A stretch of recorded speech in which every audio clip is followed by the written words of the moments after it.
Body में homeostasis का जो अमल है वो वेरियस कंट्रोल सिस्टम्स के ज़रिए किया जाता है।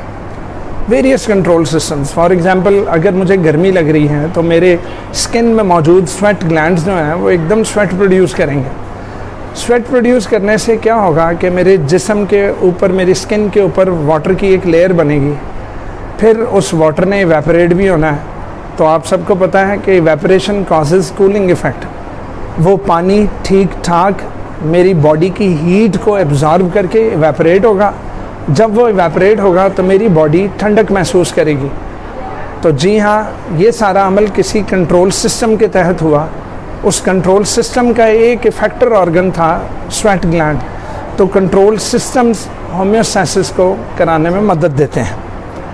ठीक है, तो जितनी इन्वायरमेंटल फ्लक्चुएशंस जितनी ज़्यादा होंगी, लेकिन अगर हमारी बॉडी के इंटरनल इन्वायरमेंट को हार्म नहीं पहुंच रहा, तो it is only due to homeostasis.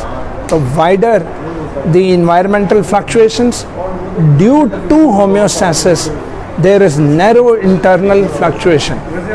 हमारे इंटरनल फ्लक्चुएशन इंतहाई नैरो होंगे। ठीक है, अब मैं आपको बताता हूँ कि वो कौन कौन सी चीज़ें हैं जो एक्सटर्नल फ्लक्चुएशन से जिन्हें असर पड़ सकता है। हमारी बॉडी की कौन सी चीज़ें हैं जिन्हें असर पड़ सकता है। तो ससेप्टेबल से मुराद है लाइकली टू बी अफेक्टेड। तो वो कौन से कंपोनेंट्स हैं इंटरनल एनवायरनमेंट के जो ईज़िली अफेक्टेड हो सकते हैं एक्सटर्नल फ्लक्चुएशंस की वजह से। तो वो जो susceptible components of internal body जो हैं वो हैं water, number 2 solutes, number 3 temperature and number 4 चूँकि नाइट्रोजनस वेस्ट प्रोडक्ट्स को निकालने के लिए भी हमें वाटर की ज़रूरत है। यानी हम लोग नाइट्रोजनस वेस्ट प्रोडक्ट्स को in the form of urine बाहर निकालते हैं।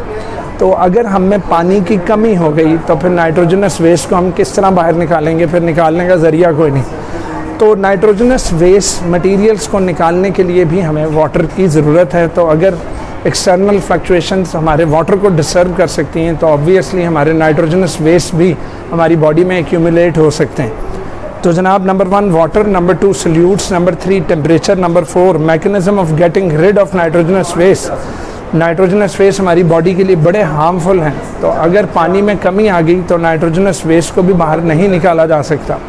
लिहाजा in order to cope up with this 3 processes हमारे जिस्म में किए जाते हैं। होम्योस्टैसिस को मद्देनज़र रखते हुए 3 प्रोसेसेस हमारी बॉडी में होते हैं और वो 3 प्रोसेसेस हैं। Number 1 osmo regulation, number 2 excretion, number 3 thermo regulation.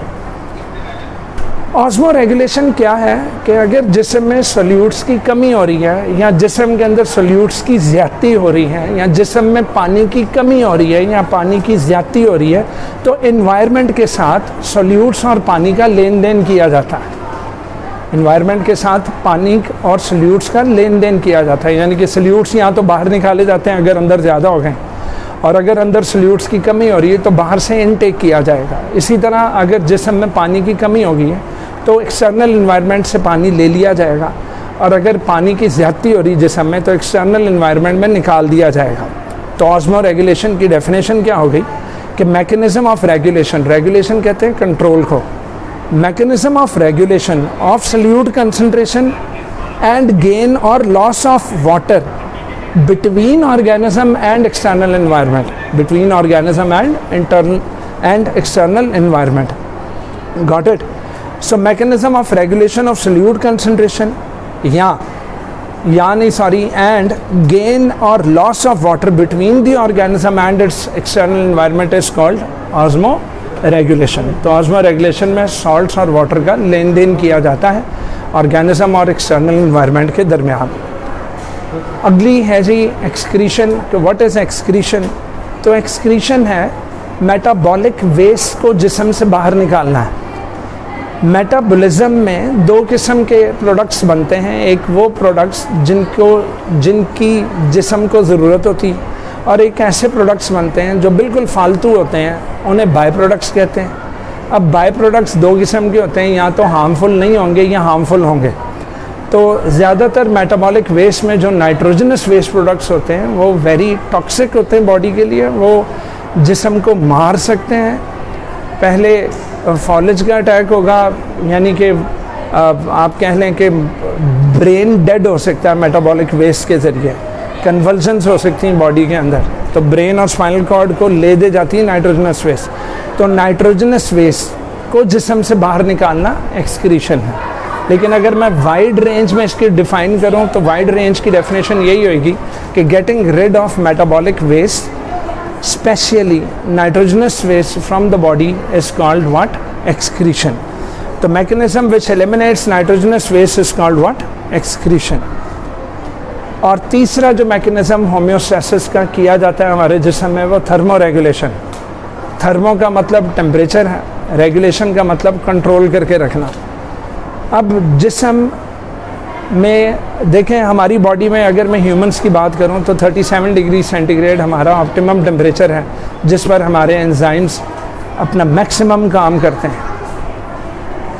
अब मेरे छोटे बेटे को एक दिन बुखार हुआ तो मैंने मैं डॉक्टर पर ले गया शाम को क्लिनिक पर, तो डॉक्टर साहब ने पूछा कि हाँ जी कितना बुखार था? मैंने कहा जी 100 था। तो वो कहने लगे कि भाई साहब हम 100 को बुखार नहीं समझते, 100 से ऊपर जिस दिन बुखार हो उस दिन आप क्लिनिक की तरफ दौड़ेंगे, 100 को हम बुखार नहीं समझते।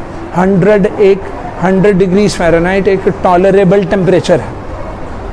वहाँ से मुझे पता लगा कि बॉडी का एक अनटॉलरेबल टेम्परेचर और एक टॉलरेबल टेम्परेचर, टॉलरेबल कहते हैं जो बर्दाश्त में हो।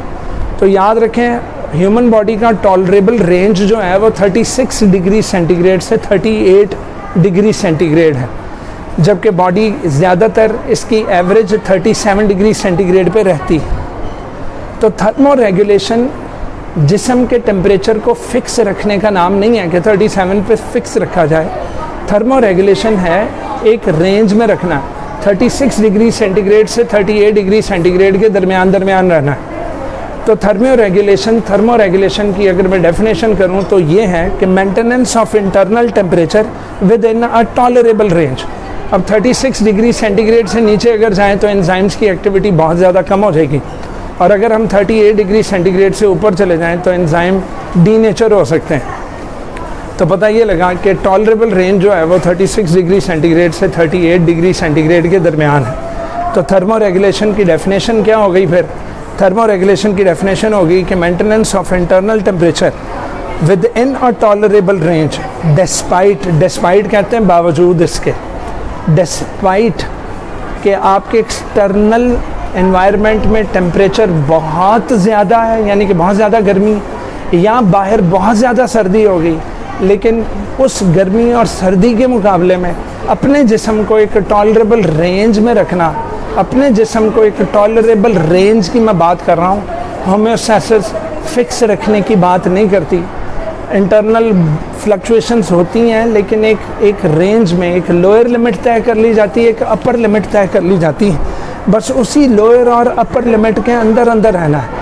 अगर इस लोअर लिमिट से नीचे गया तो तब बॉडी का क्रैकडाउन हो सकता है, और अगर अपर लिमिट से ऊपर चला गया तब भी बॉडी का क्रैकडाउन हो सकता है। तो याद रखें, थर्मो रेगुलेशन समझ में आ गई होगी कि एक नॉर्मल रेंज में बॉडी का टेम्परेचर रखा जाता है।